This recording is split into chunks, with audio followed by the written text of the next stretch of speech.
Qishloqda yashab, qanday qilib taqinchoqlarimga buyurtma qabul qilganman. Birinchi qabul qilgan buyurtmam egasiga yoqmagani. Qishloqda internetni qayerda ushlaganim haqida bu videoni oxirigacha ko'rsangiz bilib olasiz. Hammaga salom. Meni ismim Farida. Navoiy viloyatini eng chekka qishlog'ida tug'ilib, shu yerda katta bo'lganman. Qo'shimcha ma'lumot uchun aytib ketaman. Oilada 3 qiz farzandmiz va onam yolg'iz o'zlari bizni katta qilganlar. 18 yoshimda ingliz tili sohasiga grant bilan o'qishga kirganman.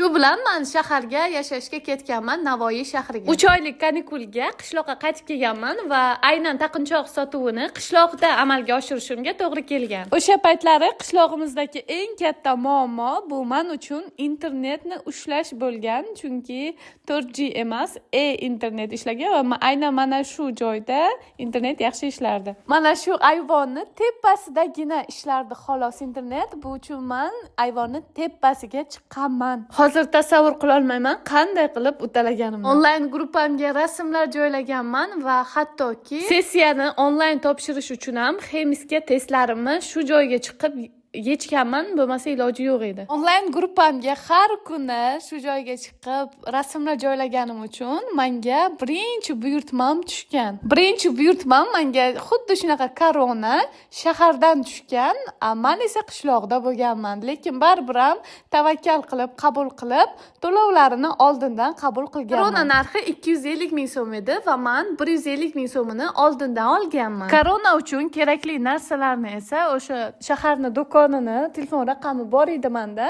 Ular bilan gaplashib, men uyimgacha dastavka qildirganman qishlog'imizga. Bu menga 50 ming so'mga tushgan va uygacha olib kelib bergani uchun 30 ming so'm taksiga berganman. 50 ga 30, 80 ming rasxod ketgan. 250 mingdan ayrami 80ni 170 ming so'm menga sof foyda qolishi kerak bo'lgan. Shunaqa qilib koronani bir amallab, eplab zo'rg'a yasaganman.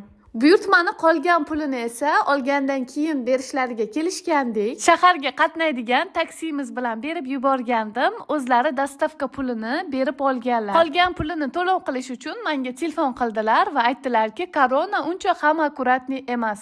Menga yoqdi, lekin juda ham akkuratni emasligi uchun men sizga to'liq pulni tashlay olmayman. Rozi bo'lsangiz 50 ming so'm kam beraman deganlar. Men rozi bo'lganman, chunki hali meni o'zimni ishimga nisbatan ishonch sust edi. Menga 250 ming so'm emas, общий hisobda 200 ming so'm to'lov qildilar va 80 ming rasxotim bilan menga sof foyda 120 ming so'm qolgan bitta koronani o'zidan. Sekin-astalik bilan menga boshqa viloyatlardan buyurtma tushishni boshlagan, ammo qishloqda turib ularni yetkazib berish men uchun oson emas. Hammadan surishtirib oxiri men topganman, shaharda atiga 5 ming so'm bilan butun viloyatlarga bir kunda yetkazib beradigan tezkor pochtalar borligini. Meni vazifam esa hech bo'lmasa o'sha pochtagacha buyurtmalarimni yetkazib berish edi. O'sha pochtaning narxi hozirgi kunda 25 ming atrofida, lekin bu ham juda ham arzon hisoblanadi va pochta pulini mijozni o'zi to'lab oladi. Onam shaharga qatnaydigan bitta taksini gaplashib berdilar. Haftada bir kun men o'sha pochtalarimni taksiga berib yuborardim. U borib pochtaga olib borib berardi. Ismi, telefon raqamini yozsam, shuni o'zi kifoya edi. Xullas, shunday qiyinchilik va izlanishlar bilan men o'z sotuvlarimni qishloqda yo'lga qo'yganman. Bu videoni men qishloqdaman, shu uchun men yo'lga qo'ya olmayman deb o'ylaydiganlar uchun real va hayotimda haqiqatdan bo'lib o'tgan bu voqea yaqinlarim biladi. Aynan shu yo'llarni bosib o'tganim uchun ham hozirgi kunda meni shaxsiy brendim bor.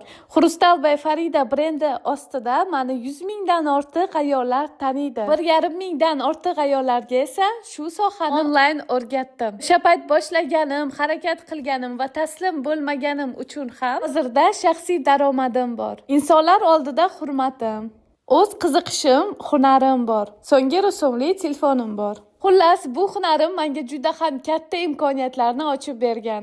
Meni kursimga qatnashish orqali boshlang'ich ish qurollarini bepulga olishingiz mumkin. Hamma zakazlarga ulgurmasdan charchab qolishlaringiz ham mumkin. Mana shu ko'rib turganlaringiz hammasi meni o'quvchilarimning ishlari. Bir oyga bormasdan meni kursimdan professional o'rganishgan. Keling endi kursim haqida ham ozgina ma'lumot berib o'taman. Kursim nomi Xurustal va Telegram yopiq kanalida video darsliklar orqali mingdan ortiq o'quvchilarim o'qib natijaga erishgan.